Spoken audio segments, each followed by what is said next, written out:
The WWE is quite possibly massively dropping the ball on LA Knight. An awkward exchange between Charlie Flair and Rhea Ripley. Ronda Rousey calls Tegan Knox a bag of Skittles and says she's gonna taste the rainbow. Bray Wyatt is on a whole nother stratosphere that not even BC understands. And the last half an hour of SmackDown, some of the best storytelling that we could possibly ask for. We talk all about it coming up right now in this SmackDown 224-23 review, fully amplified.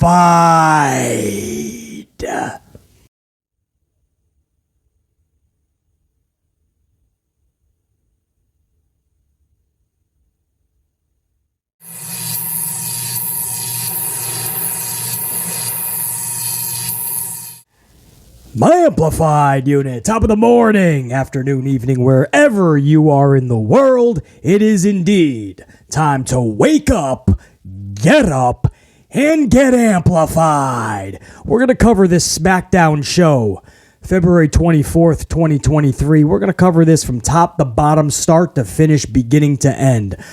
From the start of the show with the beautiful Kayla Braxton waiting for Jimmy Uso. Backstage all the way to the end with that build-up with Sami Zayn, Jey Uso, and Jimmy Uso. Some of the best storytelling that we could ask for has been coming from the Bloodline and Sami Zayn. And even without Roman Reigns, that actually did not disappoint last night.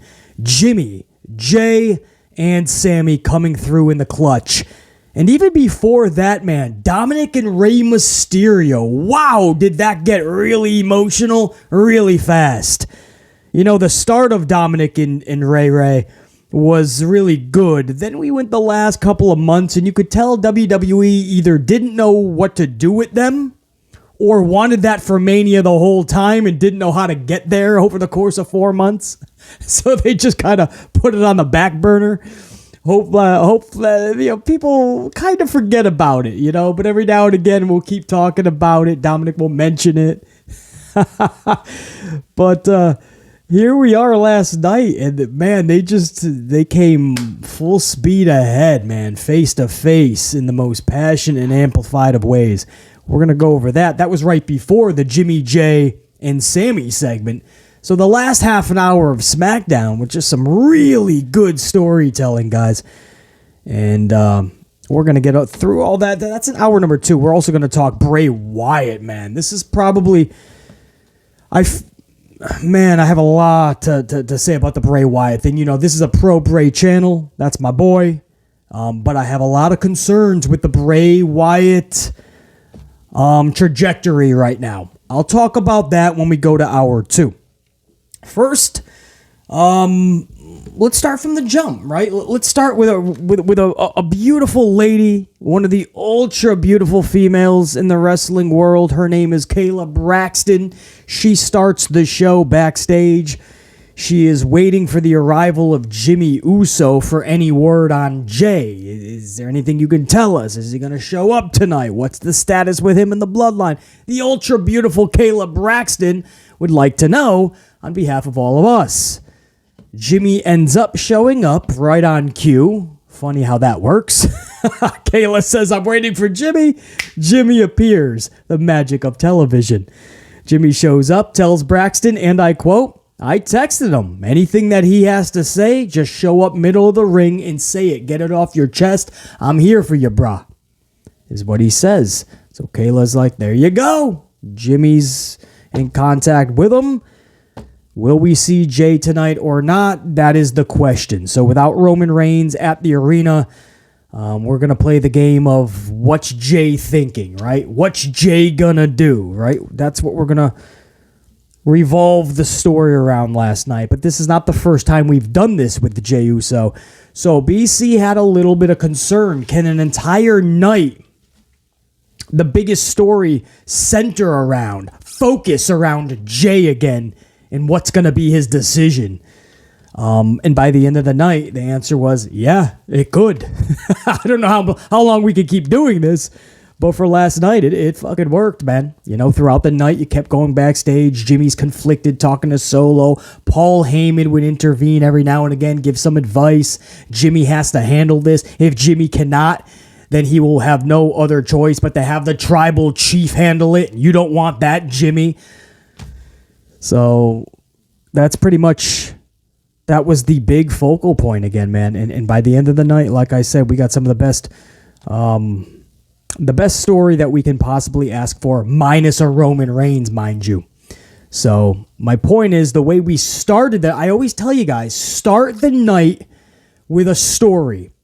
Keep going back to it throughout the show. That same story that you started with, keep going back to it, build it, and at the end of the night, at the end of the show, your main event somehow should all come together. It should all mesh together. And stemming from that, you should catapult into what is known as a cliffhanger, right? A good story should start the show, be a bulk of the show, be the end of the show, and catapult a cliffhanger to the point where you need to tune in next week, not just want to. I tell my audience here on the Amplified channel that all the time. And sometimes I think newer subscribers especially are like, well, what's Beasley really talking about? Well, this is exactly what I'm talking about. This is the most simplistic of ways to do it. There was nothing ultra creative you had to do last night. This was simplistic, right? You have Kayla waiting for Jimmy. Jimmy says what the deal is. Haven't heard from Jay. I've reached out. He might show up tonight. I believe he's going to. We're just going to have to wait and see. And then you keep going back to it, build up the anticipation. Now Jimmy is fearing that if he doesn't handle this, Paul is saying that the tribal chief Roman is going to be pissed off because he's going to have to handle it. So now Jimmy's in trouble, and you build this. And at the end of the night, we know what happened. And if you don't, you came to the right place because we're going to review it. We're going to talk about it. But everything happened. It's the trajectory of a show. It's the arc of a show. The format of a good wrestling show has that format. Start with a really good storyline, keep building during it, and then you, at the end of the night, you end it with that same story. And if you do it correctly, you have a cliffhanger that people are going to want to give a shit about. So I just thought that was really good because you could tell they just wanted to start with the 6-man tag, which was the first match of the night. But that little 2.5, 3-minute segment from the jump, that little 3 minutes before the 6-man tag to set up the story for the rest of the night, I can't tell you how impactful that 3 minutes is. It sets the tone for the night. And then you went in to the first match of the night, the 6-man schmaz, Braun Strowman, Ricochet, and Madcap Moss versus the Imperium. Drew McIntyre was in the rampway watching this match. Match was just over 10 minutes in length. Gunther delivers the Gunther bomb to Madcap for the W. Post-match, the Viking Raiders attack McIntyre. Sheamus for the save. The faces Drew, Sheamus, Rico, and Braun each grab a corner, and they celebrate. That was it. This is what I mean about that first 3 minutes with Jimmy Uso and Kayla Braxton setting the tone for the night. Because if we just started with that 6-man tag, I'm gearing up for a legit snooze fest for the rest of the night. I mean, there was nothing in this 6-man tag that we needed to see that is helpful for WrestleMania, that is beneficial for WrestleMania. Nothing here tells a captivating storyline. I mean, look at the match. 6-man tag, Imperium versus Ricochet, Madcap, and Braun. It's action just for the sake of action. Gunther defeats Madcap with the Gunther bomb. Okay, I don't know what that does for Madcap. And it's such a circus fest with 6 dudes in there and Drew's in the fucking corner. Sheamus lurking, ready to make the save. Gunther is lost in the shuffle even with a W here. And then you have the Viking Raiders attacking McIntyre. Sheamus comes down. Viking Raiders attack Drew. And then one dude, Sheamus comes out. They run off. First they get their ass whooped, and then the Viking Raiders run away. Like cheerlead. They're not Viking Raiders. They're fucking Viking cheerleaders. Cheerleading Raiders. They might as well be. They're running away screaming, oh my God, Sheamus. How does that make the Viking Raiders badass? I don't get this. This just seemed like a lackluster way to use, 6, 8, 10 dudes all at once. Don't be shocked if next week we have a 10-man tag with all 10 of these dudes. It's lazy, lackluster booking, guys. And when it was all said and done, I still don't know what the fuck we just witnessed. And all the faces are up on the corner just celebrating. You already forgot Gunther won the match, so it did him nothing. The Viking Raiders, if you blink, you miss their fucking appearance. They try to get a 2-on-1 on Drew, and then they run away after they get their ass whooped by one dude, Sheamus. That's not nitpicking, it's just those little details are not so little in the grand scheme of it all. Man, start of the show, let's really ramp up something meaningful, something that has a story arc for Mania. How about we start something special for Gunther going into Mania? Mania is in 5 weeks. Why are we not talking about a massive Gunther match and / feud right now? Basically, that could be what they're doing with all 10 guys out there. What, Gunther and Sheamus, Gunther and Drew, Gunther and Braun? What are we doing? Gunther and Ricochet again? What are we doing? We just have 10 dudes out there muddying the waters. All the heels fucking get ran off, and the faces are up on the corner going, what's next? Want to play with Drew's sword? No, I want to play with Ricochet's girlfriend. What? What if we get Drew's sword and Ricochet's girlfriend? What are you talking about, Sheamus? I don't know, fella. I don't know. They're all looking at each other like, what do we do? How long do we stay up on this corner? Too funny, man. But thought we could have done a little better than that. Backstage, Santos Escobar is showing some respect to Rey Mysterio. Dominik and Rhea Ripley show up. We already knew that Ripley was supposed to have this face-to-face with Charlotte Flair later in the night. Little did we know how awkward that would be. We'll get to that when we go over hour number 2. But backstage, Dominik and Rhea walk up to Escobar and Rey Mysterio. Dominik asks Escobar how much longer he's going to suck up and kiss ass to Rey Mysterio. Escobar lays down a challenge basically to Dominik. Dominik says, careful, in prison, you get in big trouble if you can't back up what you say. So Dominik's trying to explain to Escobar the rules of prison backstage at a WWE SmackDown event. Couldn't help but laugh at that. That would not be the end of Rey Mysterio and Dominik.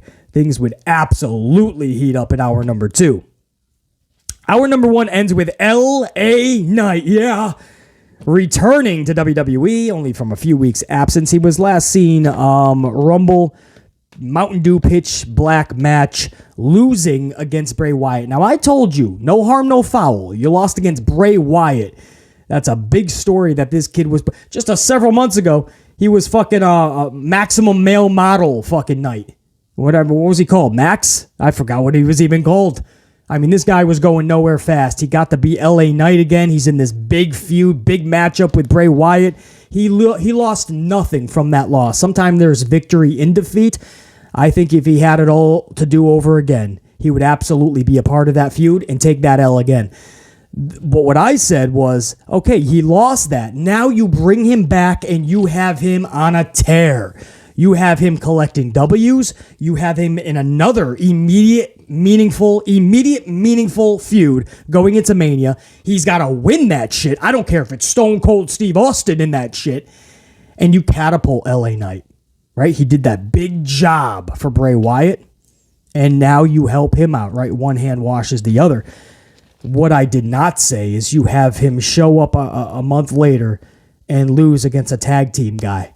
And that's exactly what WWE did last night, man. They brought back LA Knight. Knight says he's not looking for a WrestleMania moment. He's going to give WrestleMania an LA moment. Yeah. The New Day hits the ramp. Knight says, who invited the Nerd Day, he says. Who invited the Nerd Day? Xavier says, well, we nerds. For nerds, we made a hell of a lot of money, he said. Knight says, hey, Kofi, how did Kofi Mania work out for you? Of course, those be fighting words for Kofi. So Kofi challenges Knight. This was actually a good match. We went to commercial, we came back, we got Kofi and LA Knight. I didn't mind this at all. It was good. With a befuddling, an absolute gut-wrenching, befuddling finish. Kofi hits Trouble in Paradise after Xavier blew his horn in LA Knight's face. That sounds all kinds of wrong, by the way. But he blows his horn in LA Knight's face, and then LA Knight subsequently gets hit with Trouble in Paradise. And 1, 2, 3, LA Knight is defeated. What the fuck are they doing with LA Knight? Why is a tag team guy beating LA Knight at a time where LA Knight, especially after the loss to Bray, now has to show the whole world of pro wrestling, all the casuals especially, why they should give a fuck about this guy, why they should care about this dude? Instead, New Day's making fun that he has a fake leather jacket. They're blowing horns in the guy's face. He's losing 1, 2, 3. They're giggling away. Great for the New Day. I don't know what this does for LA Knight, man. Actually, I do, right? I'm trying to be fucking generous here. This absolutely destroys credibility.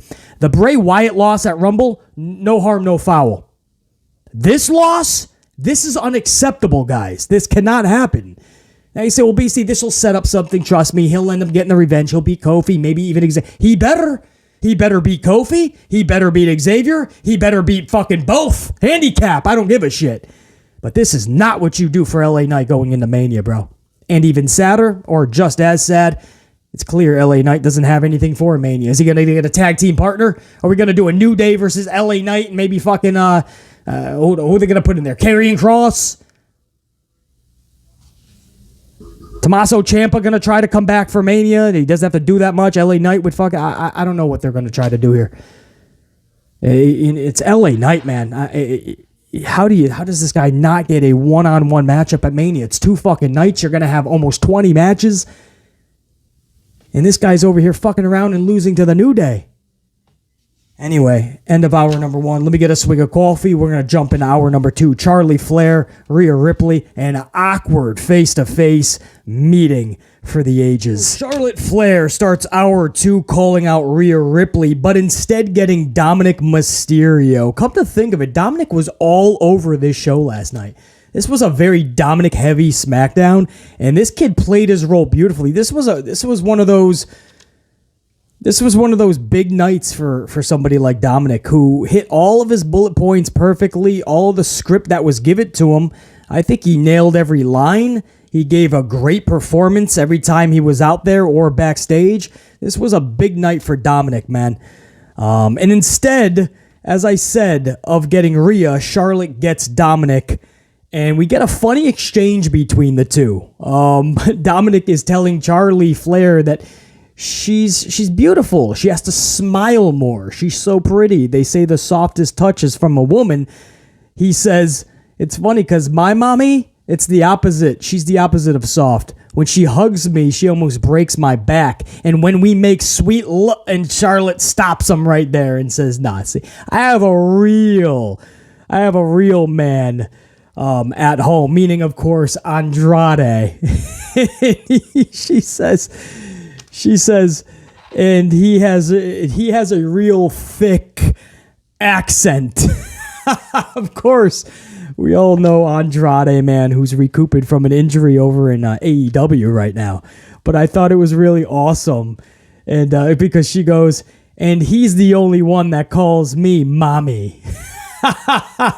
So I just thought that was actually fucking cool how they inserted Andrade in a roundabout way. Not even that roundabout. It was pretty fucking front and center.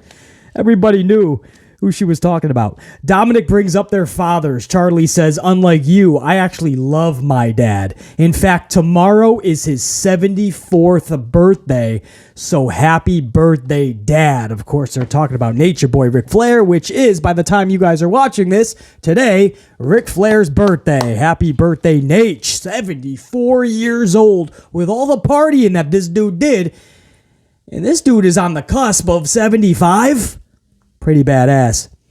Since he's not here, Charlotte says, to kick your butt, I will. She drops the mic and the title, steps up in front of Dominik's face. Rhea Ripley heads to the ring, slowly but surely. and awkwardly does nothing. Guys, like literally, I mean nothing. Rhea comes in, goes face to face with Charlie, leaves, gets backed up by Dominik, then comes back into the ring and literally continues to do nothing. Nothing at all. And it was so weird because we're like a slap, a little bit of an exchange, and then Dominik pulls her away. Something, right? Because you can't just... I mean, the whole thing was Rhea's showing up to SmackDown because there's this big face-to-face segment.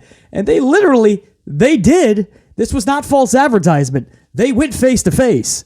And I know you say, well, BC, you want to limit the physicality for now. There's still 5 weeks left, and we already saw this build to a Mania a few years ago, so we already seen the feud and what they do.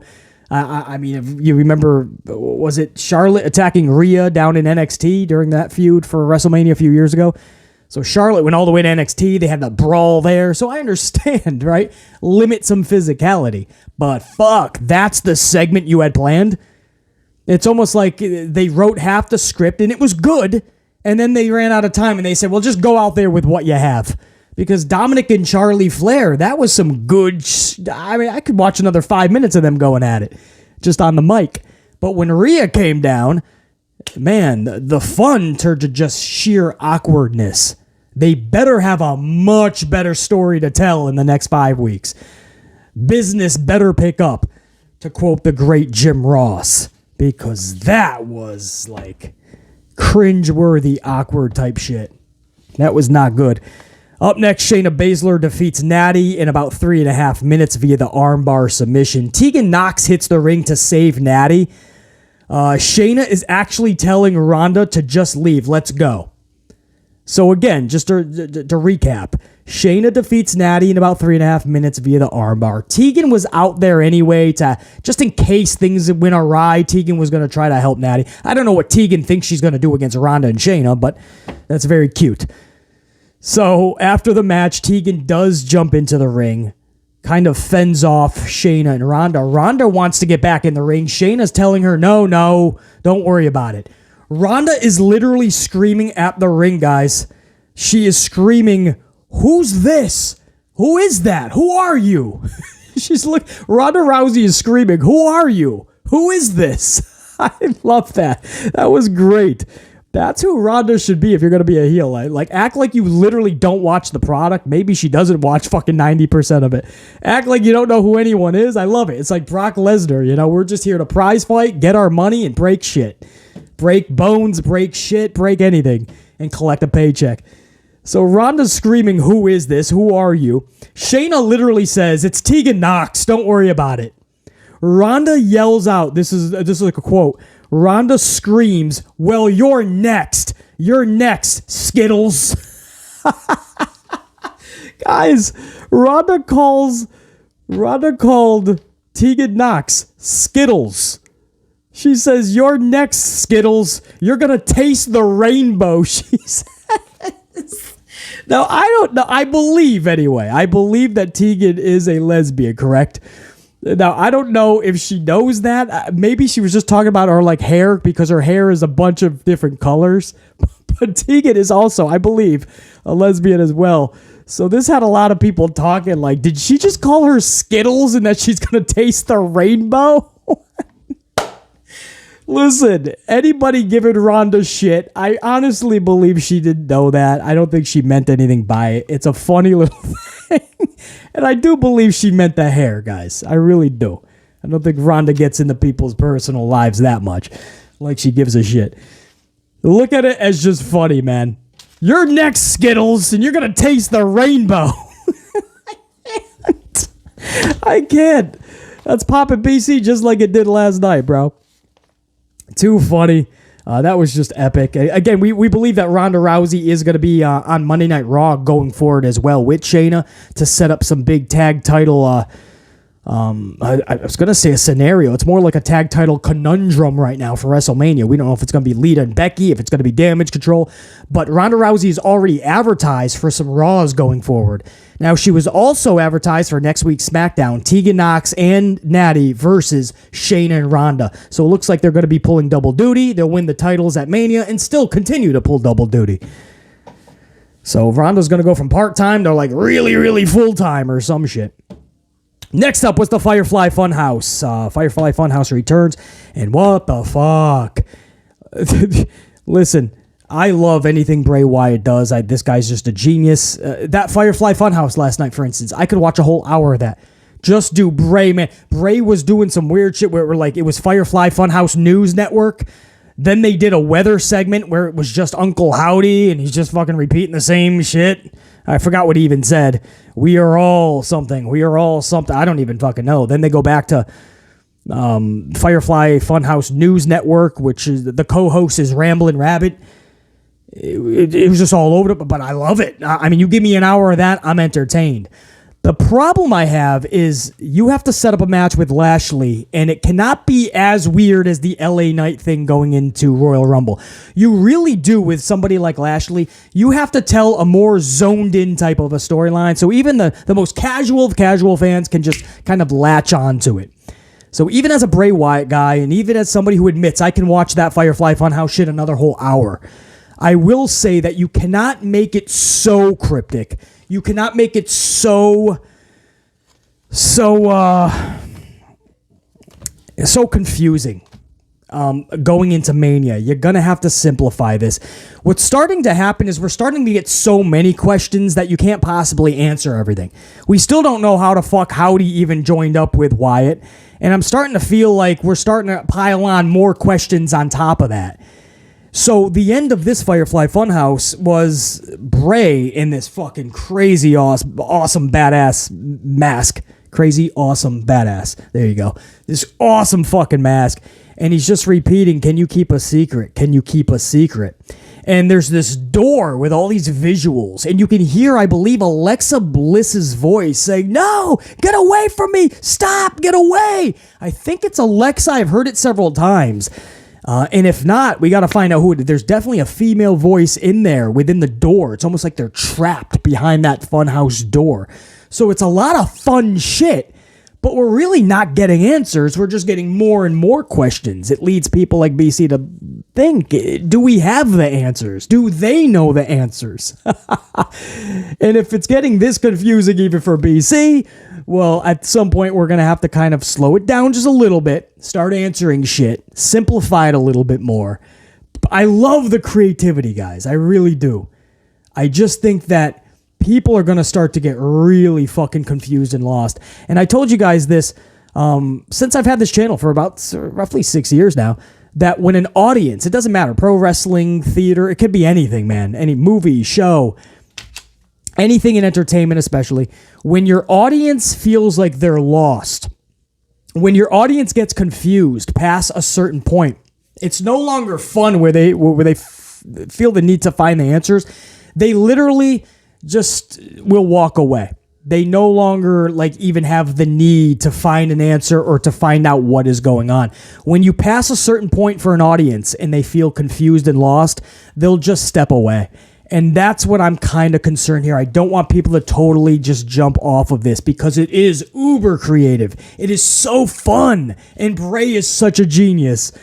I just feel he's so much of a genius. And this is so good that it could actually backfire. I hope that makes sense. Sometimes a little bit more simpler is better. And with somebody like Bobby Lashley and only 5 weeks before Mania, you gotta zone it in just a little bit, man. Because this, as fun as it was so fucking batshit wild. And we already have questions that were not answered from the pitch black match at Rumble. And last night, LA Knight never even mentioned Bray. Bray just totally is skipping past LA. How does this tie in with Lashley? BC, be patient. I know. Bray's my dude. I'm going to be there no matter what. I'm hoping the rest of the audience stays for the ride. And so far, the numbers will tell you that nothing Bray has ever done has ever shown us any other thing other than Bray is going to deliver on the show and in the ratings. Bray always delivers in all the metrics. So nothing Bray's ever done has ever raised concern like that, and I just don't want to see it going into Mania where the audience is so confused. I hope that makes sense. I respect Bray so much, and this is such a Bray channel, and everything this dude does, I'm always going to be behind, and I know most of my unit is going to be, but you can't just be so wild every single time he's out there and no answers are being solved or presented to us. You know, things are going to have to end up starting anyway to become more clear. Royal Rumble, that was fine. You know, you can have 100 questions, no answers. We'll get them in due time. Now we're bringing another 100 questions to be answered, and we didn't answer the first 100. Hope all that makes sense. Maybe all that sounded as wild as the Funhouse from last night, but BC has some concerns with this, man. I don't know how this is going to tie in with Lashley, and they better be careful because it better tie in, and it better be really good. Otherwise, I don't know why we're getting Bobby Lashley and Bray Wyatt. I'm just not down with that match, and it's their job to sell me on it. Last night sold me once again on how awesome Bray Wyatt is, how much I love the Funhouse. It did not sell me at all on Bobby Lashley. Karrion Kross versus Rey Mysterio. This was a good finish here, man. Rey hits the ropes for a 619 finisher. Scarlett was already on the apron at the time, so she literally gets flipped upside down into the ring when Rey hit the ropes. This causes a distraction. The ref is trying to help Scarlett up. Rey says, fuck it, I'm still going to hit by 619, so he darts over to Karrion. He's in the middle of the 619. Dominik Mysterio is on the other side, so the ref is trying to help up Scarlett on the other side of the ring because Rey inadvertently flipped her inside the ring. And then when he tried to hit the 619, Dominik caught him, dragged him to the outside, and kept trying to get Rey to punch him in the face. And Rey's like, I'm not punching you in the face. So Rey gets back in, but the distraction was already done. And when Rey got back into the ring, boom! Karrion hits him with a cross hammer and then straight into the cross jacket. So it was a cross hammer, cross jacket combo. And that led to Karrion Kross collecting a victory over Rey Mysterio. Post-match, a very good emotional interaction between Rey and Dominik, and it was very well done, man. Dominik was sincerely trying to get Rey to fucking punch him in the face. Rey is like, no. Dominik shoves his face. Rey's like, no, I'm not. And you could tell he's getting more and more frustrated. Finally, Dominik just shoves him into the ropes, and Rey now is clinched up in his face, ready to deck Dominik. But he thinks twice, 3, 4, 10 times about it. And he finally just ducks under the rope and he leaves. And Dominik's like, this is your fucking hero? This is the legend Rey Mysterio? I'm pretty sure Dominik at that point was thinking, in prison, if you did that, I tell ya. That's not allowed in prison. But guys, this was such an emotional interaction. This was the best work they've done since this whole Dominik turn. I really do feel that way. And that set the table for something that was even better next. And that was the main event segment that was reserved for Jimmy Uso's plea to his brother Jay to step up and rejoin the Bloodline in full. And Jimmy Uso is giving a very good promo when Sami Zayn hits the ring from the crowd in his black hoodie. But you know it's Sami. I mean, you got the big fucking red beard. So Sami takes off the hoodie, and sure enough, face-to-face, Jimmy and Sami. And this was very good, man. Very good interaction here. Phenomenal back and forth, actually, because Sami was talking about how it was you that started the whole Usi thing. It was you that called me the honorary Us. It was you that first really invited me into this brotherhood, this bloodline, and made me feel like one of you guys. It was you. And then you just not just watched me, but you totally took me out at the Rumble. And I got to tell you, Jimmy, that hurt. That really hurt. And Jimmy is now fuming. Jimmy is like, how dare you, you selfish prick. You blame me? You turned your back on us. You turned your back on and you blame me? He says, I'll tell you what family doesn't do. They don't turn your back on each other. Family does, and then he gets cut off, and Sami goes, no, I'll tell you what family doesn't do. They don't put you through obstacles every week. They don't make you prove yourself every week. They don't make you feel like nothing every week, like you're a piece of shit basically every week. And Jimmy knows that he's right. It was so good, guys. So fucking good. And it was just full of passion, amplification, and story. It's the best way I could put it. Full of passion, amplification, and story. And when you got that, BC's fucking hooked. Jey Uso appears in the crowd high above. So now we have another layer. It's already really good. Now Jay's high above, looking down, trying in his mind to decide who the fuck am I really supporting here. And the distraction leads to Jimmy dropping Sami with the microphone, and he lays into him, man. Sami drops like a fucking stack of bricks right where he stood, just falls. Jimmy gets him with the mic, continues a beating on him. Jimmy then steps up, goes into the corner, looks up at Jay, who's still in the crowd. Now, at this point, Jay started to move down. Once the beating on Sami started, Jay was moving toward the ring. Jimmy's trying to get him to come over. Get into the ring. Let's finish this together. And while the distraction's going on, Jimmy's trying to get Jay. Boom! Jimmy is hit with a haluva kick from Sami Zayn. And Jimmy Jay stops. So Jay was coming to the ring when Sami was getting beat up. When Jay took the haluva kick, Jay stopped. Something BC caught there, bro. And that's something that I'm pretty sure the Tribal Chief is going to run back when he comes back next week. Because that was a huge part of that story. And I don't think that that's going to go unnoticed. While Jimmy is looking up at Jay, Sami hits the haluva. Jay never advances to the ring to help his brother. He only advanced when Sami was dropped. And that's going to be the biggest focal point here. That's how the night ended, by the way. Solo Sikoa was in the ring with Jimmy trying to help him up. Jay was in the crowd still, but like at the barricade at this point. Sami was looking at Jay, looking up at Jimmy and Solo, and then Sami just took his own route through the crowd, and they were all pretty much just looking. Sami's in one part of the crowd, Jay's at the barricade, Jimmy and Solo are in the ring, and there is major ripples into the fucking bloodline tides. There's major cracks in those bloodline walls, bro. And Sami Zayn has his mission. I just thought that was such a good finish. And again, I can't say this enough. Jay started coming to the ring when Sami was getting beat up. And when Sami took the haluva... Now, you could look at it as Jay was going to help Sami from the beating that his brother was giving him. Or you could look at it as Jay was going to help Jimmy. But then when Sami regained control, Jay didn't want no part of Sami. You could look at it one either way, bro.